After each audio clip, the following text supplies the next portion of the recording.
So we have this video here, the American housing crisis of 2021. So basically, there's this money that the government gave that is expiring. Some $46 billion, quote unquote, gave, not really, maybe allocate towards helping renters and landlords because of the epidemic and everything that happened, right? So apparently they've only spent only $3 billion or something like that.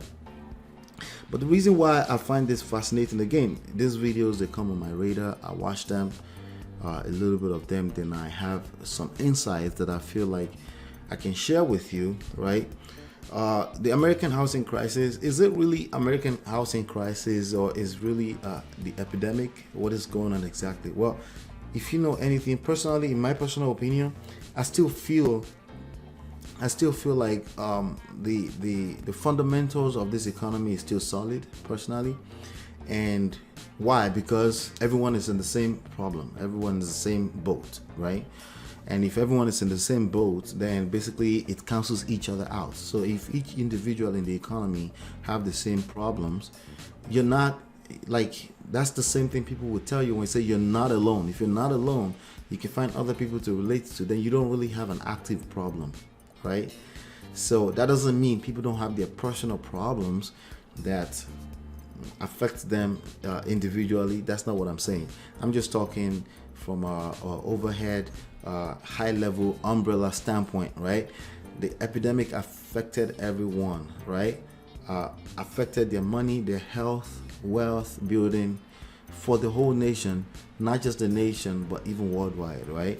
So then you start seeing everybody panic, but the job of the government is to mitigate against the risk of that type of panic. So then they start writing, they grab a pen, right? A black pen, ball-headed pen, and then they start writing all kind of craziness into law.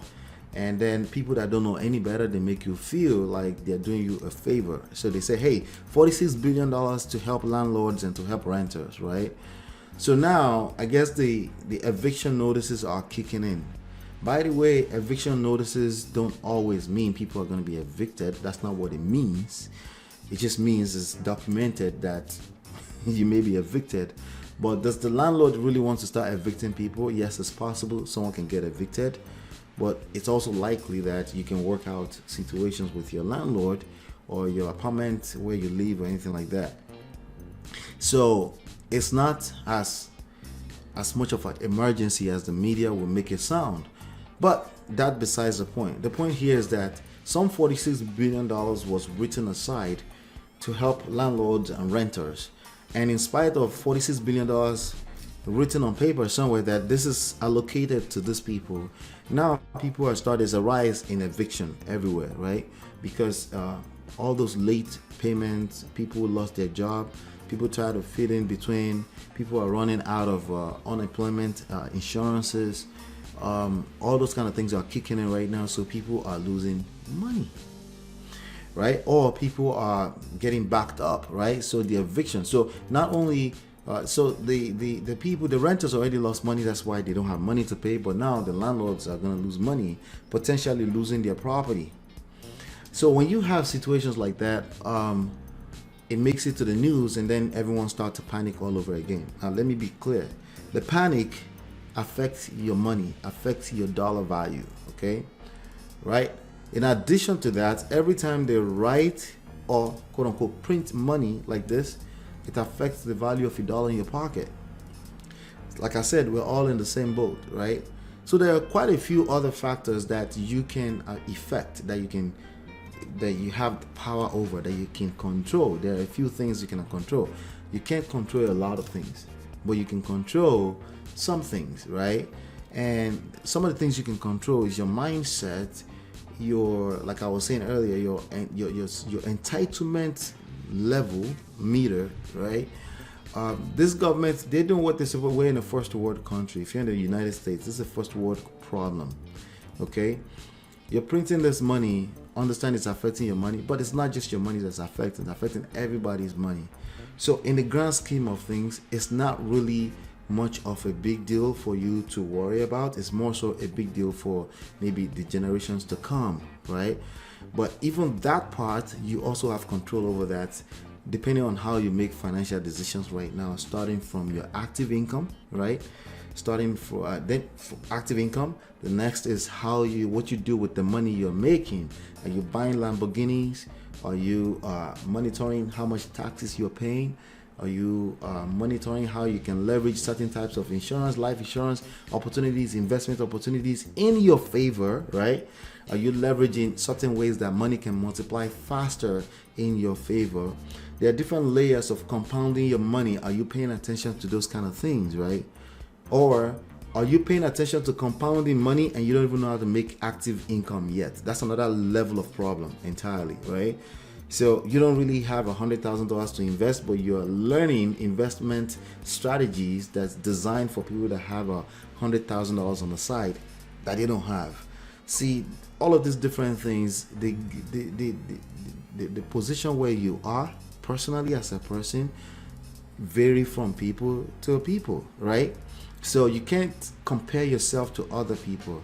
As a nation, we're all in the same boat.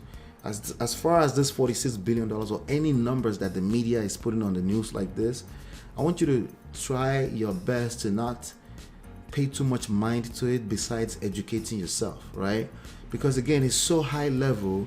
If you're paying attention to your active income and then learning how to put your money away in a way that it can multiply faster, then you're in a position that you can't really compare yourself anyway, because an average human being, they are not paying attention to any one of those things.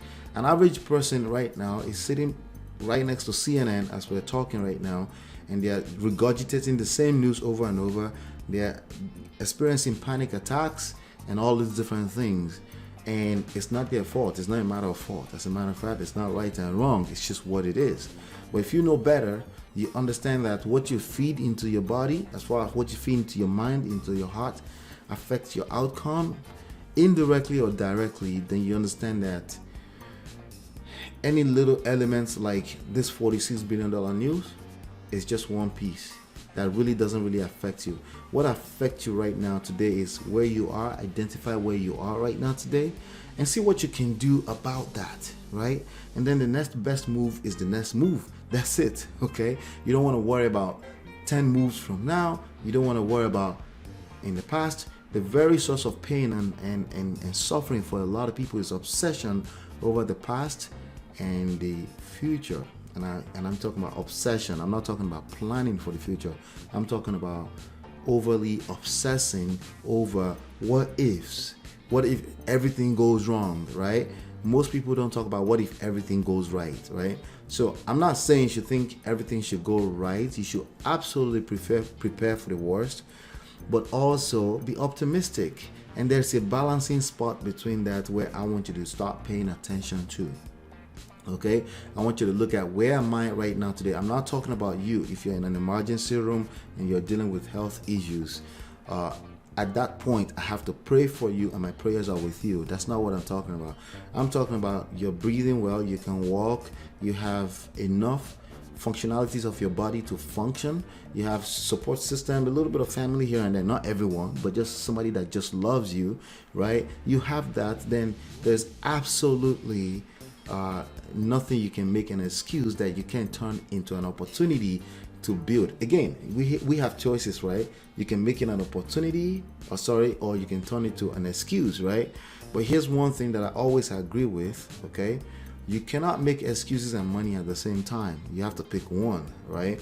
Because when you're making excuses, it occupies, not because you're a bad person, if this is you, it's because, there's a certain amount of energy that it takes to nurture and take care of all of these different excuses. That energy could be best used when you focus on what are the opportunities in this situation. Oh yes, I squandered my money for the past 10 years. What are the opportunities with that? Can you tell a story? Can you teach other people how not to make the same mistake you made, right? And if you can do that, that means you can add value to other people's lives. And then when they do that, money tends to be a byproduct of that, one way or the other. How that happens, I can tell you, not right now. I can orchestrate it, but it depends on who you are, depends on what kind of program you're plugged in onto. But the point I'm making there is very simple. understand that there are 2,000 different variables going on, including the government printing money that they may spend or never spend. They may send you $800 for your kids tomorrow, maybe not. Bottom line is that you're breathing right now. There's some certain type of move you can make right now, and if you seek the right mentorship and coaching, or plug into the right programs, a good mentorship coaching could be a YouTube channel. You don't have to hire a person for $25,000. You could just be plugged in on a program, on a particular person, and watch that video from time to time, and you can change your mindset like that. And that's what I am talking about when it comes to this news. So what I'm saying is that it doesn't matter how much money they're going to print. This money, some of them will end up in your pocket. It doesn't necessarily mean good for you. It could mean good in the short term. In the long term, if we isolate that one little factor, it's usually not a good thing, because that's inflation, right? But it's topic for another day entirely.